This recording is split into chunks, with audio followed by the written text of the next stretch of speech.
Okay, here's an update on Gambler. So maybe you can see a few things that have been completed since the last time I did an update.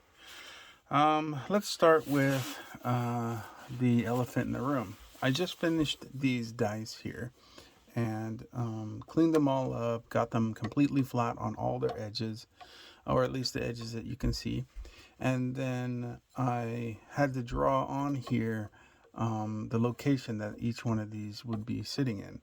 And then I cut them in with a Marathon micromotor rotary tool. And then I used one of the cut saw burrs to cut them in place. And they're mostly correct, I think.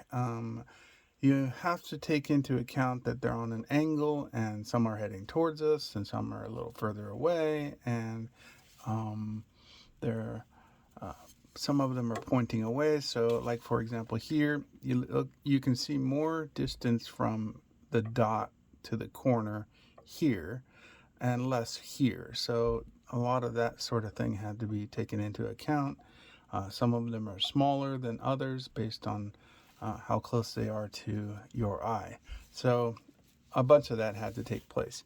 And then I just sanded them up, rounded off corners, and that's what we have.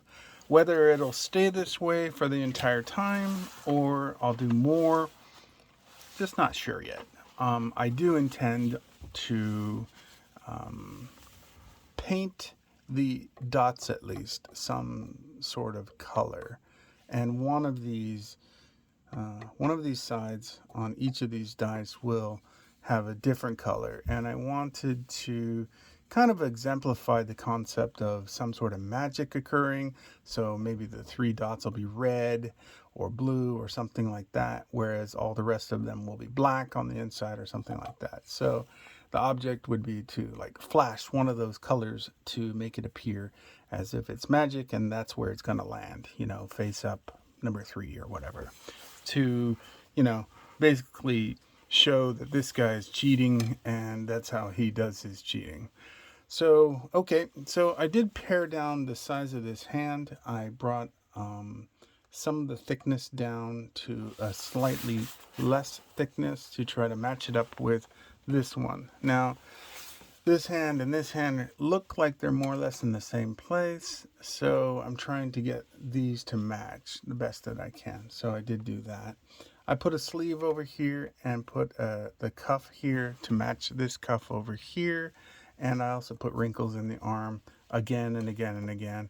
I cut back underneath here to give it a bit of shadow, some natural shadow here as well. Also on this side, if you were to look over there. I also flattened again the top here. Additionally, I redid the coins to match the surface that it's sitting on. So if you were to look at these coins, this coin set would have to have the same angle that the surface that they sit on are at. So I did that. I might, well, definitely I'll put some more work into those toward the end. I did drop the height of these coins as well, so you can see some of the background of the barrel, the top of the barrel. The barrel still needs work, and I'll get to that slowly as well. So the dwarf is pretty much done since the last time as well. I did add some more finger appendages here. On the appendages, I did a little bit of work to try to get those to look more like fingers. And I added a little bit of a line as experimentation to make this appear to be more of a glove than an open hand. I added some rivets on this bracer here, and I'll be cleaning this up as well. I put wrinkles in on her cloak to make that appear more natural. I finished up the buckle that fastens this side to this side. Got the button here and some belt holes here. I tried to clean up the bag over here and try to put in little lines that would exemplify coins in a bag, and so got that more or less done. And I can sand out some of these harsher marks here to try to get it to look more natural. I finished off the sign here and put the beer mug in there, and And as I do shadow and paint and so on, this will become much more apparent. Some, white and yellow bubbles for beer and a wood stein, so I'll get that in as well. Finished off the chain that holds it from the signpost and then the sign itself. So this chain got pretty much done. I think I have 4 links in here. 1, 2, 3, 4, 5 links. So this is just a basic chain to exemplify where it's hanging. I put in some of the grain cuts to make it look like wood, and some of those are breaking away, so I'll have to clean those up as I move forward. I'm not sure, but I think I did this background and this wall this time as well, so you can see that this wall is heading in that direction and that this wall is flat, and it ends here, and this wall goes behind it, or it continues to go in that direction, like down an alleyway or something, but it goes behind, so you can see that. I got the archway as well in here, put the archway in, and I know that this stone and this stone appear mostly the same, but as I move toward the end, I'm going to change this stone to make it look different than this stone, and it will have a different color. The archway will have a different color than the surrounding wall stones here. This is a tree. I just kind of based it on a basic palm tree, and it's not done either. I need to take a better look at palm trees to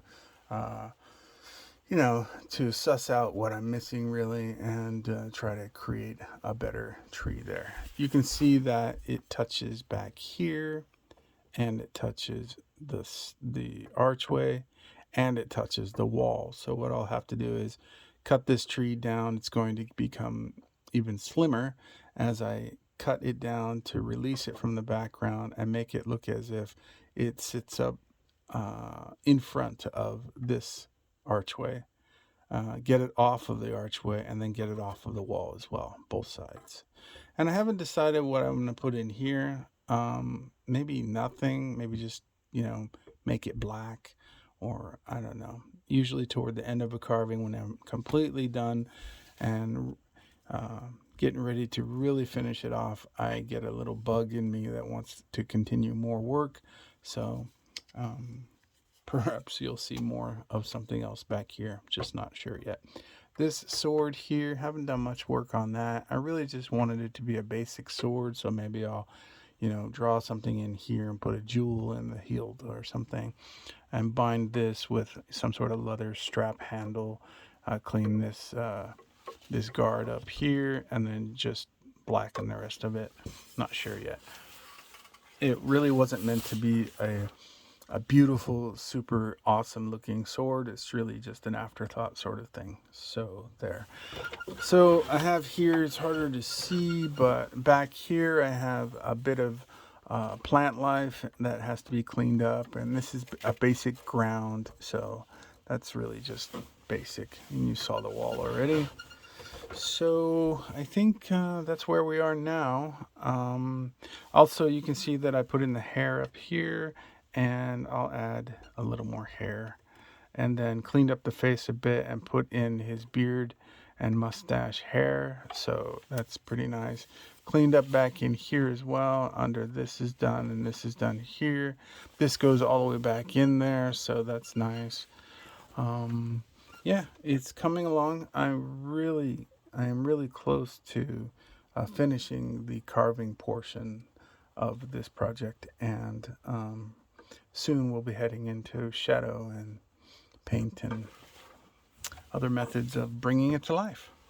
All right, Gambler.